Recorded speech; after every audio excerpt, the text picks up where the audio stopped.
नमस्कार, P18 news Haryana में आपका स्वागत है। आज हमारे बीच है अमर शहीद क्रांतिकारी व बलिदानी चंद्रशेखर आजाद के पौत्र अमित आजाद जी। आइए जाने उनके विचार। तो जुड़े रहे P18 न्यूज के साथ की। संदेश तो दिया जाए, पर उससे पहले हमें ये सोचना पड़ेगा कि हमारे देश के शहीद भगत सिंह, शहीद चंद्रशेखर आजाद जी, अशफाकुल्लाह खान ठाकुर, रोशन सिंह, राजेंद्र लाहिड़ी या छत्रपति शिवाजी महाराणा प्रताप, झांसी की रानी, महर्षि दयानंद सरस्वती, वीर सावरकर, इनकी बायोग्राफी तो हम सब पढ़ लें, इंटरनेट पे पढ़िए, आप पढ़ लीजिए जाकर के। लेकिन तत्व क्या है? क्यों चंद्रशेखर आजाद जी बने आजाद? क्यों भगत सिंह जी बने भगत सिंह जी? हमें उस पर जाना पड़ेगा। वो संकल्प क्यों लिया उन्होंने, उस संकल्प पर हमें जाना पड़ेगा, क्योंकि जब तक हम उस बीज को नहीं पकड़ेंगे, हमें पेड़ पकड़ने का कोई फायदा नहीं। पेड़ गिर जाएगा, दोबारा कोई पेड़ नहीं निकलेगा। इसलिए आपने जो पूछा, मैं यही संदेश देना चाहूँगा कि हम इन क्रांतिकारियों से सीखें, हम डीपली जाएं, गहराई में जाएं। क्यों चंद्रशेखर आजाद जी ने संकल्प किया था, क्यों भगत सिंह ने संकल्प किया था, और आज हमें क्या करना है। सबसे बड़ी बात, हम उनकी बायोग्राफी सुना दें और जीवनी सुना दें, बात नहीं खत्म नहीं होनी चाहिए। वो क्या सोचते थे, क्योंकि भगत सिंह जी की आप जेल डायरी पढ़िए, चंद्रशेखर आजाद जी, भगत सिंह जी बातें करते थे कि देश आज़ाद हो जाएगा, उसके बाद इस देश का क्या होगा, और आज कुछ कुछ वैसा ही है। अब अमित जी प्रश्न उठता है, उन्होंने क्रांतिकारियों ने जंग आज़ादी की लड़ाई में अपना सर्वस्व न्यौछावर कर दिया देश की। गत दशकों में जो हालात देश के हुए, तरह तरह के घोटाले सामने आ रहे हैं, कहीं भ्रष्टाचार सामने आ रहा है, तो क्या उनकी आत्मा को क्या सुकून मिल रहा होगा इस तरह के जो हालात पीछे? देखिए, ये हालात हैं कि मैंने कहा कि हम शहीदों को समझ नहीं पा रहे हैं, इसलिए उन्होंने ये सब किया। क्यों उन्होंने अपनी जानें कुर्बान की? यदि हम उसी विचारधारा में आ जाए, लेकिन मैं शहीद का वंशज हूँ, और मैं ये नहीं कहता हूँ कि मैं ही शहीद का वंशज हूँ। ये सारे ही जो जिसे आज यहाँ शहादत दिवस मनाया, मैं तो इन सबको भी उनका वारिस क्यों मानता हूँ? क्योंकि ये शहीद मेरे लिए, हमारे परिवार के लिए नहीं, पूरे देश के लिए शहीद, पूरे मुल्क के लिए। आपके जो श्रोता सुन रहे हैं उनको बहुत अहम बात है कि शहीद चंद्रशेखर आजाद, शहीद भगत सिंह जी का वारिस पूरा देश है, क्योंकि वो सबके लिए शहीद हुए, सबके लिए उन्होंने अपनी जान दी। मैं अकेला ही नहीं, इसलिए सबको, हर एक व्यक्ति को उनके व्यक्तित्व को आत्मसात करना चाहिए। जैसा आपने कहा, ये घोटाला, ये भ्रष्टाचार, ये पता क्यों हो रहा है? आज सिर्फ अपने लिए और अपने लिए आदमी सोचता है, चाहे वो डॉक्टर हो, इंजीनियर हो, चाहे वो मकान बनाने वाले राजमिस्त्री हो, बहुत छोटा सा एक पंचर की दुकान हो, पान की दुकान वाला हो। मैं उन सबसे ये पूछना चाहता हूँ, क्या हम देश के लिए कितना समय रोज देते? क्या हम एक बार भी ये सोचते कि मैं देश के लिए क्या कर रहा हूँ? चलो, मैं अपनी रोजी रोटी कमा रहा हूँ, ठीक है, अच्छी बात है, अपना पेट तो सब पाल रहा हूँ, लेकिन देश के लिए हमने कितना, अगर रोज 5 मिनट भी, प्रत्येक करोड़ों देशवासी इस देश में 5 मिनट भी, ये सोल्यूशन है, ये कोई भाषण नहीं दे रहा हूँ, 5 मिनट भी यदि हम सोच लें हम देश के लिए क्या कर रहे हैं, अपने आजीविका में से समय निकाल करके उसी समय देश विश्व गुरु बनने में देर। एक अमित जी बात आती है, अपनी बातों में पड़ोसी मुल्क पर हमला किया कि उनको आज़ादी का मतलब क्या पता।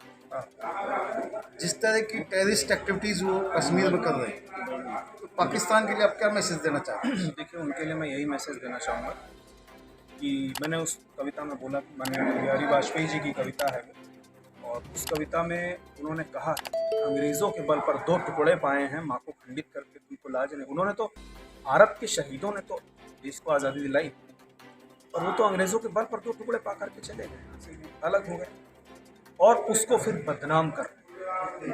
इसलिए उनके लिए तो मैं यही कहना चाहूँगा, वो सिर्फ पहले अपने को संभालें, दूसरे को नहीं गिराना चाहिए।